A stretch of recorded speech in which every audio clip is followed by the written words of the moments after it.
नमस्कार। आप लोगों को पता ही होगा कि महाकुंभ प्रयागराज में किस प्रकार से भगदड़ मची और कितने मासूम लोगों की जान चली गई। कई मीडिया रिपोर्ट के हिसाब से 30 से 35 लोगों की इसमें जान चली गई है और करीब करीब 100 लोग अलग अलग अस्पतालों में भर्ती है या फिर उनको गंभीर चोटें आई है। ऐसा कई समाचार पत्रों के हिसाब से बताया जा रहा है। दैनिक भास्कर ने तो बताया है कि 30 से 40 कुछ मौतें हुई है।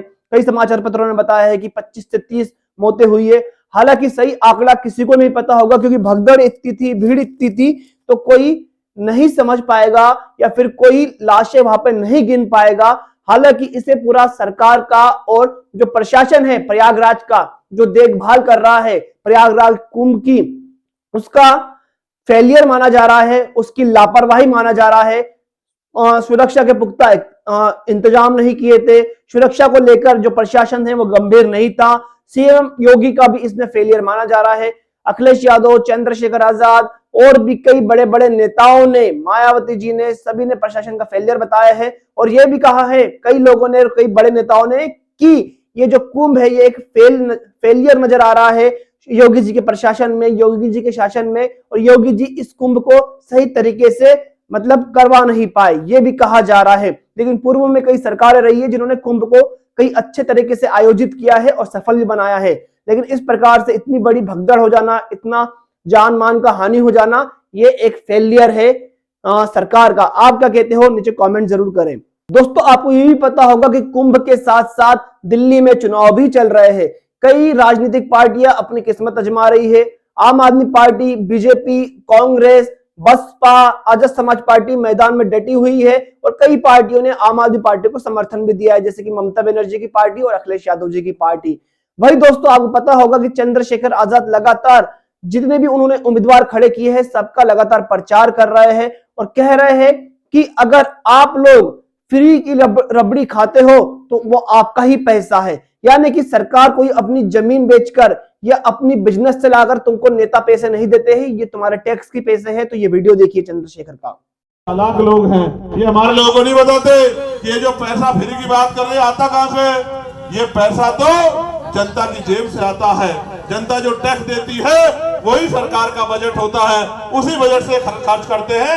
ऐसा थोड़ा ही कि अपनी जमीन बेच के या अपने उद्योगों से बचाओ पैसा लाके हमारे लिए लगाते हैं। ये तो हमारा पैसा है, देश की जनता का पैसा है, दिल्ली की जनता का पैसा है। अब उस पैसे को चाहे अपने घरों में लगा लो, चाहे गरीब लोगों की समस्या हल करने पर लगा लो। दोस्तों, अगली बड़ी जो खबर है वो कुंभ को लेकर है।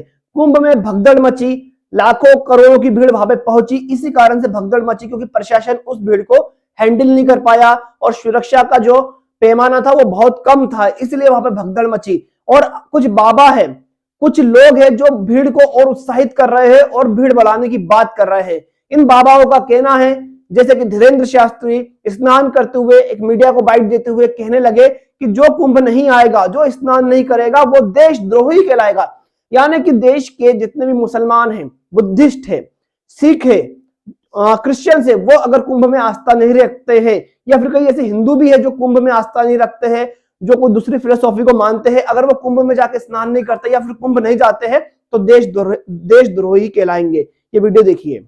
हर व्यक्ति को आना चाहिए, जो नहीं आएगा वो पछताएगा, वो देशद्रोही कहलाएगा। अच्छा, कई लोग यहाँ के व्यवस्थाओं पे सवाल खड़े कर रहे हैं, कह रहे हैं कि आप बच्चे कैसा व्यवस्था? अनूठी, अद्भुत है। हमारे अंदर तो आस्था है और हमें हर जगह व्यवस्था है।